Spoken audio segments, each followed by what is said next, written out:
Assalamualaikum warahmatullahi wabarakatuh. Perkenalkan, nama saya Dadin Supriyatna, MPM 100515054. Pada kesempatan kali ini, saya akan menjelaskan skripsi saya yang berjudul Pengaruh Determinan terhadap Intensi Merokok pada Mahasiswa di Kawasan Bebas Asap Rokok Universitas Islam Bandung. Pada kesempatan ini, saya akan menjelaskan tentang fenomena yang saya telah teliti. Pada tahun 2008, Pusat Pengendalian dan Pencegahan Penyakit mengatakan merokok sudah menjelma ancaman kesehatan yang paling besar di dunia. Sekurang-kurangnya 10 orang tewas per detik dari konsumsi rokok tersebut. Meningkatnya angka total dari kematian disebabkan oleh merokok sudah membawa dampak sebagai epidemi global. Di Indonesia, banyaknya perokok sampai dengan 62,8 juta, yang mana 40%-nya lapisan masyarakat ekonomi ke bawah. Walaupun merokok adalah kasus kesehatan yang besar di Indonesia, dan membawa dampak kematian lebih dari 200.000 per tahun, ketagihan dan kecanduan merokok lama-kelamaan akan membentuk suatu perilaku merokok dalam menghadapi lingkungan sekitar, yang juga bertentangan dengan perilaku tersebut. Hal ini dapat mengakibatkan berbagai masalah dalam perilaku merokok yang melanggar aturan. Universitas Islam Bandung yang telah menerapkan KBAR, kawasan bebas asap rokok, di kawasan kampus dengan dilakukannya larangan tersebut, diharapkan mahasiswa untuk tidak lagi merokok di kawasan kampus, yang mengganggu mahasiswa lain yang tidak merokok dan membahayakan kesehatan merokok di kawasan kampus. Yang sudah melarang akan hal itu merupakan salah satu pelanggaran mahasiswa dalam taat akan peraturan. Berdasarkan wawancara yang telah dilakukan oleh peneliti, banyak alasan yang diungkapkan oleh mahasiswa yang merokok di kawasan kampus Unisba. Mahasiswa yang merokok merasa lebih percaya diri dan terbebas dari stres yang dihadapi selama perkuliahan, seperti banyaknya tugas dan deadline yang harus dikejar. Maksud dan tujuan penelitian pada skripsi ini adalah mengetahui subjek tentang pengaruh secara mengenai intensi merokok pada mahasiswa di kawasan Universitas Islam Bandung. Tujuan penelitian adalah memperoleh data empiris dan objektif mengenai intensi merokok pada mahasiswa di kawasan Unisba. Kegunaan penelitian ini adalah ingin menyajikan data perihal intensi merokok yang berasal dari teori of flame behavior pada mahasiswa Unisba.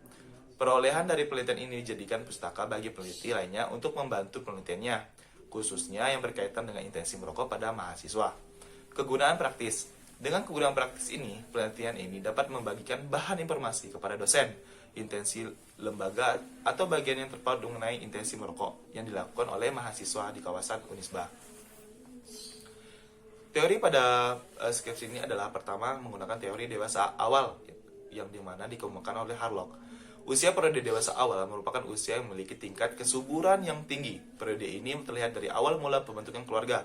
Awal bagai periode yang memiliki masalah dalam kehidupan pasif memiliki suatu perubahan di dalamnya, biar individu dapat menyesuaikan dirinya sendiri dan lingkungan sekitar. Sebagai masa yang penuh dengan ketegangan perasaan, stres yang dialami merupakan bentuk ekspresi kecemasan atau kegelisahan.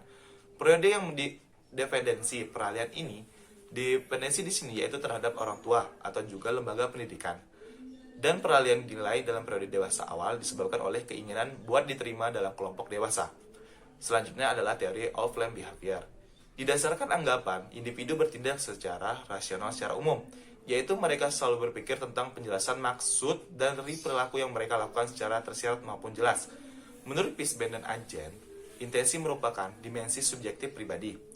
Individu menampilkan perilaku yang melambangkan untuk melakukan perilaku tertentu.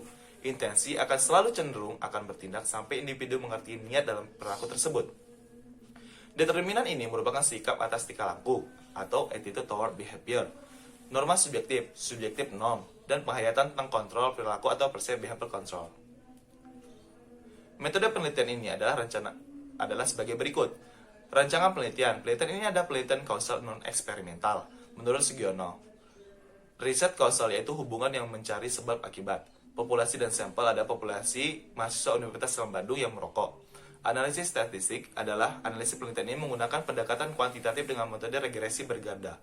Alat ukur pada penelitian ini adalah menggunakan penelitian yang dikonstruksikan oleh peneliti dengan mengacu pada teori of flame behavior. Alat dalam penelitian ini terdiri dari dua alat pengukuran, yaitu pertama adalah survei elastisitas kepercayaan yang digunakan untuk dapat melihat keyakinan responden yang paling banyak, dan pertanyaan intensi tersebut yang dikemukakan oleh Pisben dan Azen. Simpulan adalah Secara keseluruhan, sebagian besar intensi merokok pada mahasiswa di kawasan Universitas Bandung ini pada kategori kuat. Jumlah mahasiswa yang memiliki intensi merokok pada tinggi adalah 117 orang atau 86,7%, sedangkan mahasiswa yang memiliki intensi lemah 13,3%. Sehingga menunjukkan bahwa banyak mahasiswa yang memiliki kecenderungan untuk melakukan perilaku merokok di kawasan Unisba. Kuat dan lemahnya intensi mahasiswa dapat dilihat dari ketiga aspek mempengaruhi, yaitu attitude toward behavior, subjective norm, dan perceived behavior control. Aspek yang paling memberikan pengaruh paling besar terhadap intensi merokok adalah perceived behavior control, yaitu 0,259. Hal ini menunjukkan bahwa mahasiswa dipengaruhi oleh penilaian mereka tentang tingkat kesulitan untuk munculkan perilaku tersebut. Saran, perceived behavior control merupakan determinan paling kuat menentukan tingginya intensi pada mahasiswa untuk merokok. Maka, yang perlunya diperkuat adalah aturan yang tegas dengan memberi sanksi yang nyata terhadap pelanggaran KBAR. Seharusnya cepat dalam mengatasi permasalahan ini. Hal ini akan membentuk counter belief. Rektor harus lebih memperketat peraturan kampus, terutama larangan merokok, karena mahasiswa lebih kecenderungan besar untuk terlibat dalam perilaku merokok. Semua sivitas diharapkan menjaga peraturan yang telah ditetapkan oleh kampus dan melakukan sosialisasi ke semua masyarakat kampus bahwa merokok di kawasan bebas asap rokok di Unisba ini adalah suatu tindakan yang melanggar peraturan dan menimbulkan kerugian yang berdampak pada lingkungan sekitar. Terima kasih atas perhatiannya. Semoga penelitian ini bermanfaat. Wassalamualaikum warahmatullahi wabarakatuh.